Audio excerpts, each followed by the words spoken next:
विश्वेशं माधवं दुण्डिं दण्डपाणिं च भैरवम् वन्दे काशीं गुहां गङ्गां भवानीं मणिकर्णिकाम्।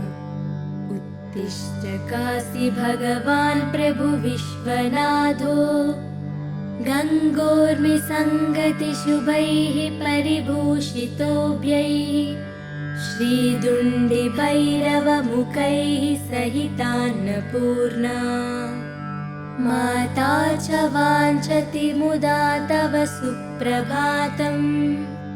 ब्रह्मा मुरारिस्त्रिपुरान्तकारिः भानुः शशी भूमिसुतो बुधश्च गुरुश्च शुक्रश्च निराहुकेतवः कुर्वन्तु सर्वे भुवि सुप्रभातम्। वाराणसी स्थित गजानन दुण्डिराजा तापत्रयापहरणे प्रथितः प्रभाव आनन्दकन्दलकुलप्रसवैकभूमे नित्यं समस्तजगतः कुरु सुप्रभातम्। ब्रह्मद्रवोपमितगाङ्गपयः प्रवाहैः पुण्यैः सदैव परिचुम्बितपादपद्मे मध्ये किलामरगणैः परिसेव्यमाने श्रीकाशिके कुरु सदा भुवि सुप्रभातम्। प्रत्नैरसङ्ख्यमठमन्दिरतीर्थकुण्डा प्रासादघट्टनिवहै विदुषां वरैश्च आवर्ण्ययस्यखिलविश्वमनांसि नित्यम् श्रीकाशिके कुरु सदा भुवि सुप्रभातम्। केवानरानुसुदियः कुदियो धियो वा वाञ्छन्ति नान्तसमये शरणं भवत्या हे कोटिकोटिजनमुक्तिविधानदक्षे श्रीकाशिके कुरु सदा भुवि सुप्रभातम्। या देवैरसुरैर्मुनीन्द्रतनयैर्गन्धर्वयक्षोरगैः नागैर्भूतलवासिभिर्द्विजवरैः संसेविता सिद्धये या गङ्गोत्तरवाहिनी परिसरे तीर्थैरसङ्ख्यैर्वृता सा काशी त्रिपुरारिराजनगरी देयात् सदा मङ्गलम्। तीर्थानां प्रवरा मनोरथकरी संसारपारापरा नन्दानन्दिगणेश्वरैरुपहिता देवैरशेषैस्तुता या शम्भोर्मणिकुण्डलैककणिका विष्णोस्तपोदीर्घिका सेयं श्रीमणिकर्णिका भगवती देयात् सदा मङ्गलम्।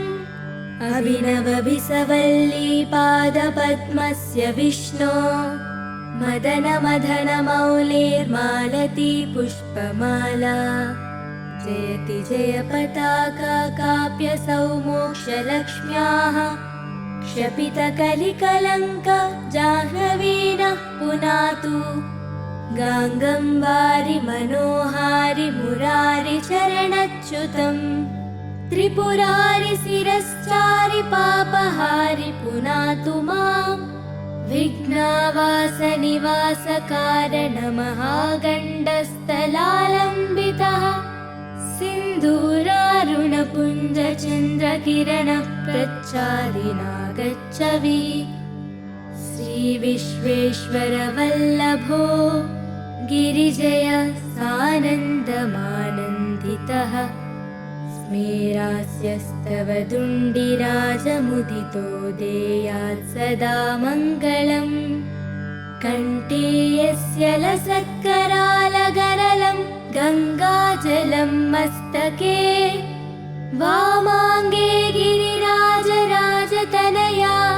जाया भवानी सती नन्दिस्कन्दगणादिराजसहितः श्रीविश्वनाथ प्रभुः काशीमन्दिरसंस्थितोऽखिल गुरुर्देयात् सदा मङ्गलम् देयात् सदा मङ्गलम्।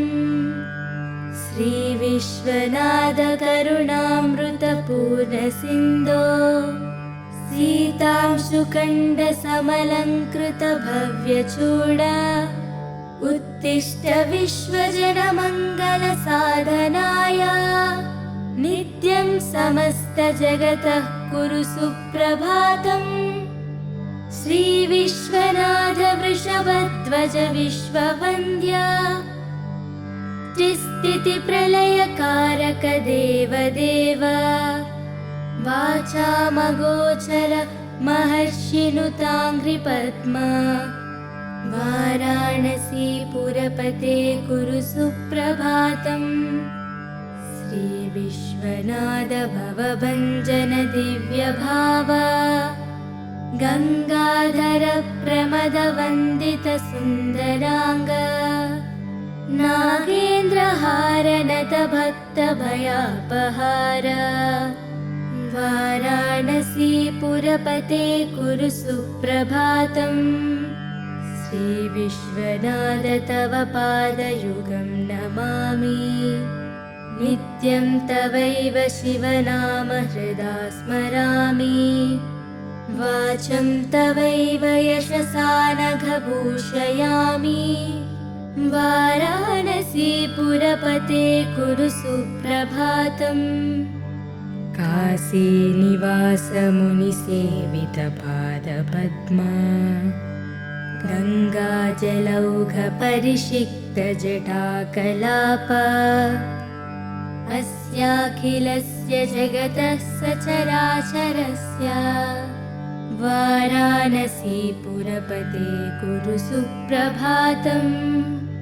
गङ्गाधराद्रितनया प्रियशान्तमूर्ते वेदान्तवेद्य सकलेश्वर विश्वमूर्ते कूटस्थ नित्यनिखिलागमगीतकीर्ते वाराणसीपुरपते कुरु सुप्रभातम्।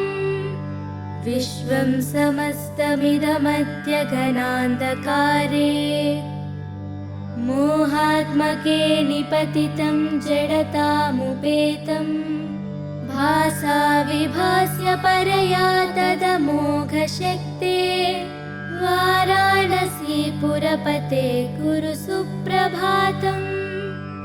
सूनुः समस्तजनविघ्नविनाशदक्षो भार्यान्नदाननिरता विरतं जनेभ्यः ज्ञातः स्वयं च शिवकृत् सकलार्तिभाजा वाराणसीपुरपते कुरु सुप्रभातम्। येनो नमन्ति न जपन्ति न चामनन्ति नो वालपन्ति विलपन्ति निवेदयन्ति तेषामबोधशिशुतुल्यधियां नराणां वाराणसीपुरपते कुरु सुप्रभातम्। श्रीकण्ठकण्ठधृतपन्नगनीलकण्ठ सोत्कण्ठभक्तनिवहोपहितोपकण्ठ भस्माङ्गरागपरिशोभित सर्वदेह वाराणसीपुरपते कुरु सुप्रभातम्। श्रीपार्वती हृदय वल्लभ पञ्चवक्त्र श्रीनीलकण्ठ नृकपाल कलापमाला श्रीविश्वनाथ मृदु पङ्कज मञ्जपाद वाराणसीपुरपते कुरु सुप्रभातम्।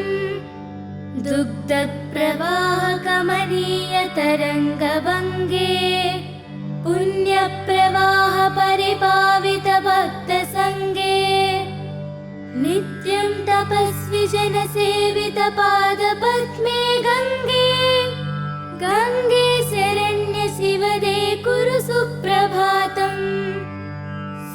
आनन्दमानन्दवने वसन्तम् आनन्दकन्दं हतपापवृन्दम् वाराणसीनादम् अनाथनाथम् श्रीविश्वनाथं शरणं प्रपद्ये श्रीविश्वनाथं शरणं प्रपद्ये श्रीविश्वनाथं शरणं प्रपद्ये।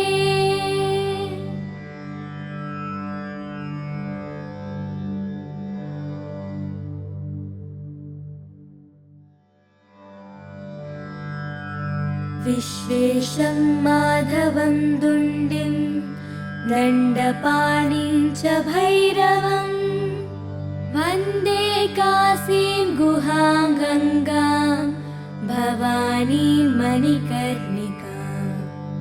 उत्तिष्ठ काशी भगवान् प्रभु विश्वनाथो गङ्गोर्मिसङ्गतिशुभैः परिभूषितोऽभ्यैः श्रीदुण्डिभैरवमुखैः सहितान्नपूर्णा। माता च वाञ्छति मुदा तव सुप्रभातम् ब्रह्मा मुरारिस्त्रिपुरान्तकारिः भानुः शशी भूमिसुतो बुधश्च गुरुश्च शुक्रश्च निराहुकेतवः कुर्वन्तु सर्वे भुवि सुप्रभातम्। वाराणसी स्थित गजानन दुण्डिराजा तापत्रयापहरणे प्रथितः प्रभाव आनन्दकन्दलकुलप्रसवैकभूमे नित्यं समस्तजगतः कुरु सुप्रभातम्। ब्रह्मद्रवोपमितगाङ्गपयः प्रवाहै पुण्यैः सदैव परिचुम्बितपादपद्मे मध्ये किलामरगणैः परिसेव्यमाने श्रीकाशिके कुरु सदा भुवि सुप्रभातम्। प्रत्नैरसङ्ख्यमठमन्दिरतीर्थकुण्ड प्रासादघट्टनिवहै विदुषाम्बरैश्च आवर्ण्ययस्यखिल विश्वमनांसि नित्यम् श्रीकाशिके कुरु सदा भुवि सुप्रभातम्। केवानरानुसुदिय कुदियो दियो वा वाञ्छन्ति नान्तसमये शरणं भवत्याः। हे कोटिकोटिजनमुक्तिविधानदक्षे श्रीकाशिके कुरु सदा भुवि सुप्रभातम्। या देवैरसुरैर्मुनीन्द्रतनयैर्गन्धर्वयक्षोरगैः नागैर्भूतलवासिभिर्द्विजवरैः संसेविता सिद्धये। या गङ्गोत्तरवाहिनी परिसरे तीर्थैरसङ्ख्यैर्वृता सा काशी त्रिपुरारिराजनगरी देयात् सदा मङ्गलम्। तीर्थानां प्रवरा मनोरथकरी संसारपारापरा नन्दानन्दिगणेश्वरैरुपहिता देवैरशेषैस्तुता। या शम्भोर्मणिकुण्डलैककणिका विष्णोस्तपोदीर्घिका सेयं श्रीमणिकर्णिका भगवती देयात् सदा मङ्गलम्।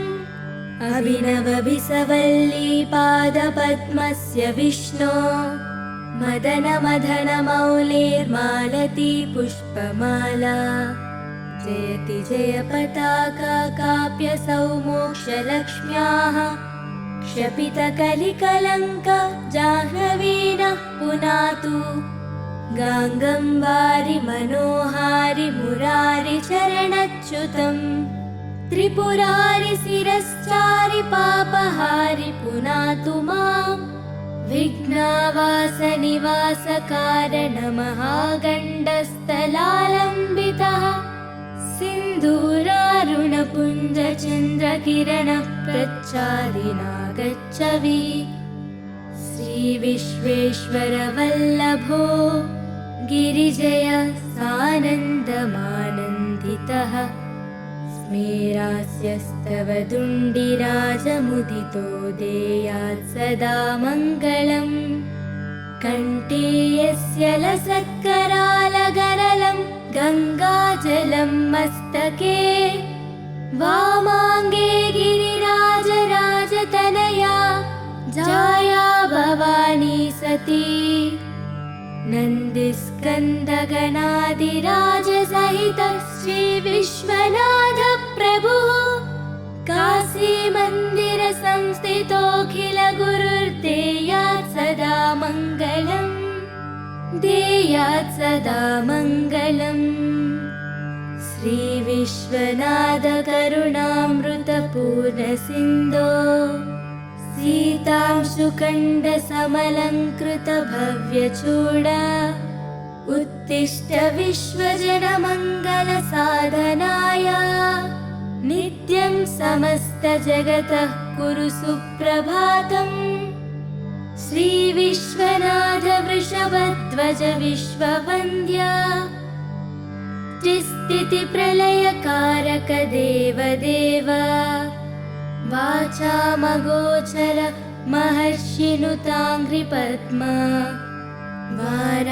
वाराणसीपुरपते कुरु सुप्रभातम् श्रीविश्वनाथ भवभञ्जन दिव्यभाव गङ्गाधर प्रमदवन्दित सुन्दराङ्ग नागेन्द्रहारनत भक्तभयापहार वाराणसीपुरपते कुरु सुप्रभातम् श्रीविश्वनाथ तव पादयुगं नमामि नित्यं तवैव शिवनाम हृदा स्मरामि वाचं तवैव यशसा नघभूषयामि वाराणसीपुरपते कुरु सुप्रभातम् काशीनिवासमुनिसेवितपादपद्मा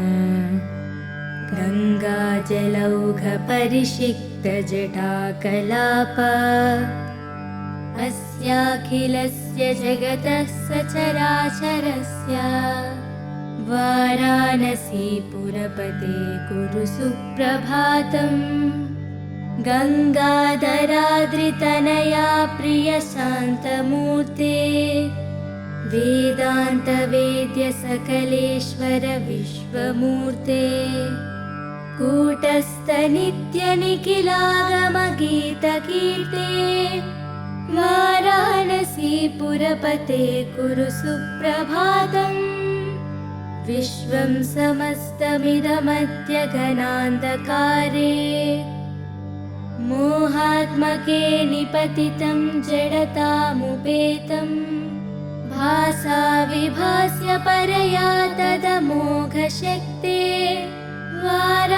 वाराणसीपुरपते कुरु सुप्रभातम् सूनुः समस्तजनविघ्नविनाशदक्षो भार्यान्नदाननिरता विरतं जनेभ्यः ज्ञातः स्वयं च शिवकृत् सकलार्तिभाजाम्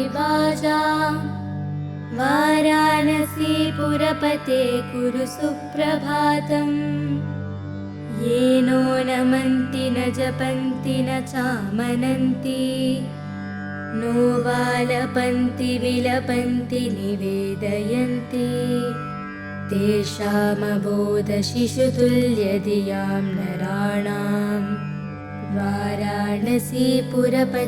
कुरु सुप्रभातम् श्रीकण्ठकण्ठधृतपन्नगनीलकण्ठ सोत्कण्ठभक्तनिवहोपहितोपकण्ठ भस्माङ्गरागपरिशोभित सर्वदेहा वाराणसी पुरपते कुरु सुप्रभातम्। श्रीपार्वती हृदयवल्लभ पञ्चवक्त्र श्रीनीलकण्ठ नृकपालकलापमाला श्रीविश्वनाथ मृदुपङ्कजमञ्जपाद वाराणसी पुरपते कुरु सुप्रभातम्। दुग्धप्रवाहकमनीयतरङ्गभङ्गे पुण्यप्रवाह परिपावित भक्तसङ्गे नित्यं तपस्वी जनसेवित पादपद्मे गङ्गे गङ्गे शरण्य शिवदे कुरु सुप्रभातम्। सानन्दमानन्दवने वसन्तम् आनन्दकन्दं हतपापवृन्दम् वाराणसीनाथम् अनाथनाथम् श्रीविश्वनाथं शरणं प्रपद्ये। श्रीविश्वनाथं शरणं प्रपद्ये। श्रीविश्वनाथं शरणं प्रपद्ये।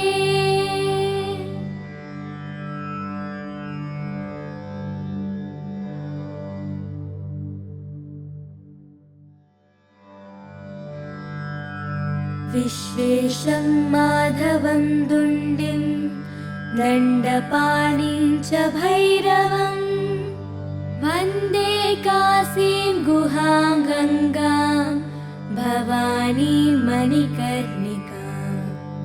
उत्तिष्ठ काशी भगवान् प्रभु विश्वनाथो गङ्गोर्मिसङ्गतिशुभैः परिभूषितोऽभ्यैः श्रीदुण्डिभैरवमुखैः सहितान्नपूर्णा माता च वाञ्छति मुदा तव सुप्रभातम्।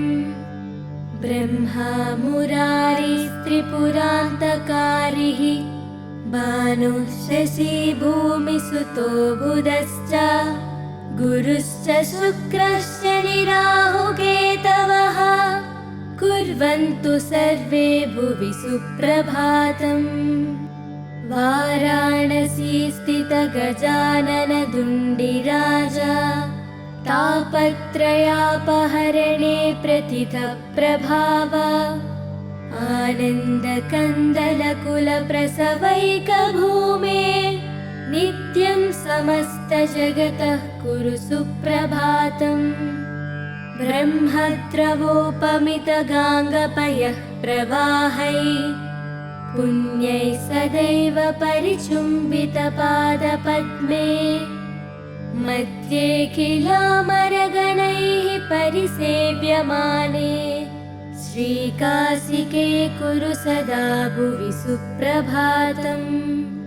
प्रत्नैरसङ्ख्यमठमन्दिरतीर्थकुण्ड प्रासादघट्टनिवहै विदुषाम्बरैश्च आवर्ण्ययस्यखिल विश्वमनांसि नित्यम्।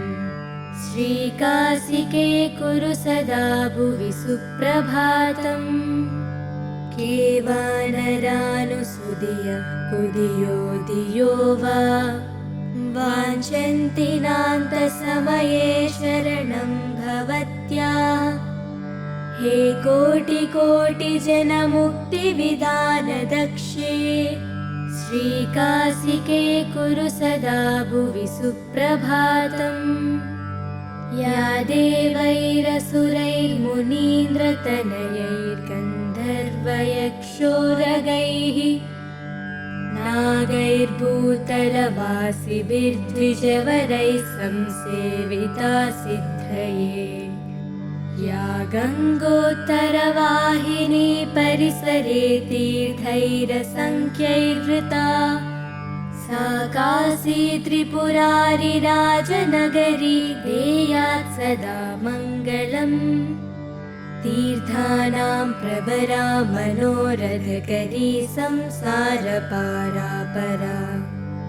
नन्दानन्दिगणेश्वरैरुपहिता देवैरशेषैस्तुता या शम्भोर्मणिकुण्डलैककणिका विष्णोस्तपोदीर्घिका सेयं श्रीमणिकर्णिका भगवती देयात् सदा मङ्गलम् अभिनवभिसवल्ली पादपद्मस्य विष्णो मदनमदनमौलेर्मालती पुष्पमाला जयति जय पताका काप्यसौ मोक्षलक्ष्म्याः क्षपितकलिकलङ्क जाह्नवीनः पुनातु गाङ्गं वारि मनोहारि मुरारि चरणच्युतम् त्रिपुरारि शिरश्चारि पापहारि पुनातु मां